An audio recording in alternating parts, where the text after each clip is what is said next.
Saya sudah menyatakan, waktu itu baru keluar bertemu dengan Pak Wiranto, Pak Menko Polhukam, bahwa kalau siapapun ya, bukan hanya Ahok, siapapun yang melakukan kesalahan kemudian minta maaf, ya kita maafkan.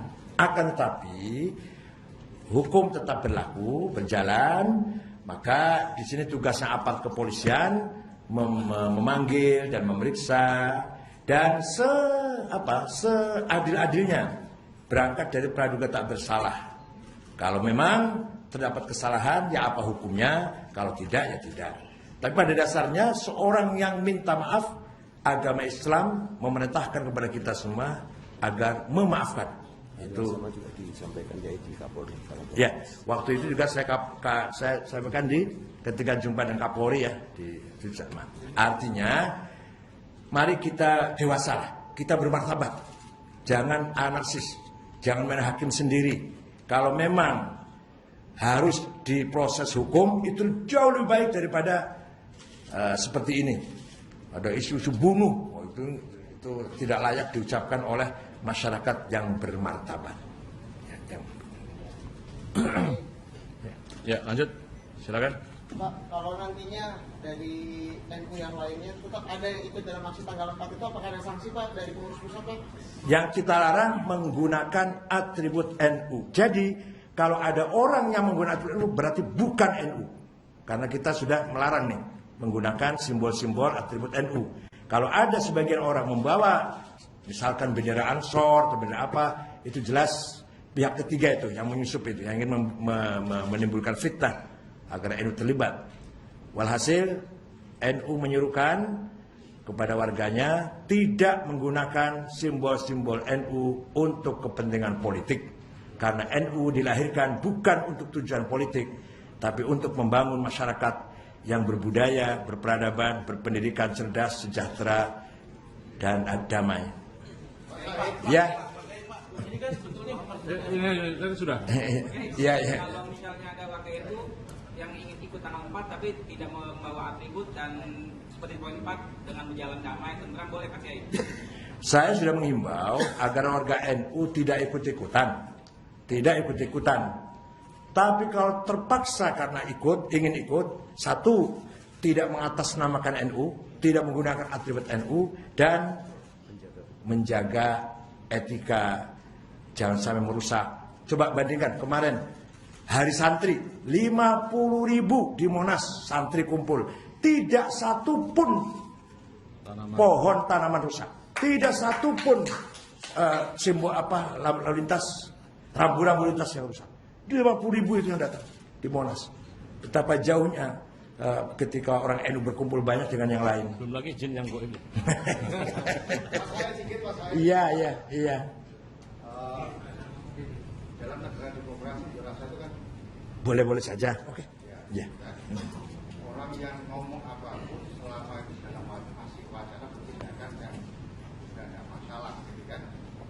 Tapi sama kayaknya ada kekhawatiran ini apa tidak terlalu berlebihan Pak? Enggak. Informasi yang akurat. Ngomong itu ada sanksinya. Ngomong itu ada sanksinya. Kalau ngomong baik ya ada pahalanya, cara agama ini. Ngomong jelek ya ada dosa. Bahkan lisan ini merupakan lebih bahaya daripada tangan, daripada senjata. Ada ujaran kebencian. Ada ujaran kebencian yang kita sepakat dengan Polri, sama-sama NU dan Polri menangani atau mengatasi ujaran kebencian itu, hate speech itu. Jadi kalau tuh hanya ngomong itu sudah melakukan hal yang bertentangan dengan nilai-nilai agama. Ngomong kasar, ngomong jelek, misuh-misuh, ngumpat-ngumpat, ngata-ngatain, itu dilarang oleh Al-Quran. Siapapun, kepada siapa kepada siapa. Muslim, non-muslim, muslim kepada muslim. Cukup ya? Masih. Terakhir. Ini nomor 3 Pak, Pak Polisi sedang melakukan Ya. dari PBNU katakan ada penawaran khusus terkait dengan kasus ini. Ya, kita sudah menyatakan itu di Kapolri. Saya dimintai oleh Kapolda dan Wakapolda juga ada agar Ansor pemuda NU ikut bersama-sama menjaga keamanan. Siap. Waktu kemarin juga ansor, dengan pakaian tidak pakai ansor, dengan pakaian tidak atribut, ikut menjaga keamanan. Insya Allah kali ini pun kita siapkan bersama-sama polisi agar tidak anarkis. Proses hukum poin 3 dulu. Oh, proses hukumnya. Hukum kita percaya pada polisi. Yang punya hukum itu polisi. Kita hanya mendorong, menghimbau agar betul-betul Indonesia negara hukum, bukan negara bukan negara sekar PDW. Dan saya minta kepada tokoh-tokoh agama, terutama tokoh politik juga, jangan mengeluarkan pernyataan-pernyataan yang sifatnya provokatif. Apalagi, terutama lagi khatib-khatib Jumat. Tidak sah itu khutbahnya kalau isinya cuma mencaci maki itu. Khutbah itu mengajak orang bermoral, berakhlak, beribadah dengan baik.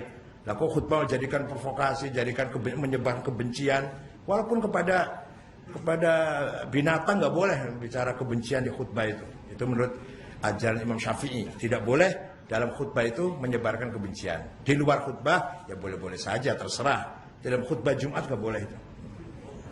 Bukan boleh-boleh saja itu artinya boleh. Secara agama dalam khutbah menyebar kebencian tidak sah khutbahnya. Tidak sah. Ya, masih? Cukup ya? Ya, masih. Baik, terima kasih sampaikan kepada teman-teman media cetak elektronik dan mudah-mudahan dengan rilis ini menjadi terang dan tentunya kita harapkan apa yang akan terjadi tanggal 4 itu adalah situasi yang damai, aman dan terang dan kita harapkan ada kedewasaan dari seluruh pihak dan tentu kita ikut menjaga situasi yang aman ini. Terima kasih. Terima maaf. Assalamualaikum warahmatullahi wabarakatuh.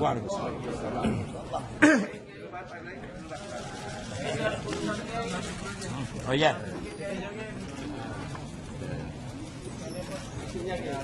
Oh, rilisnya. Rilisnya aja udah ada. Iya.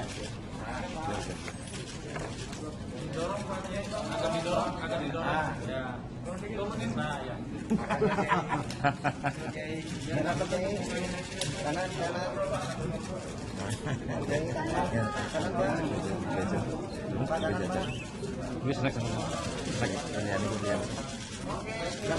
Ini.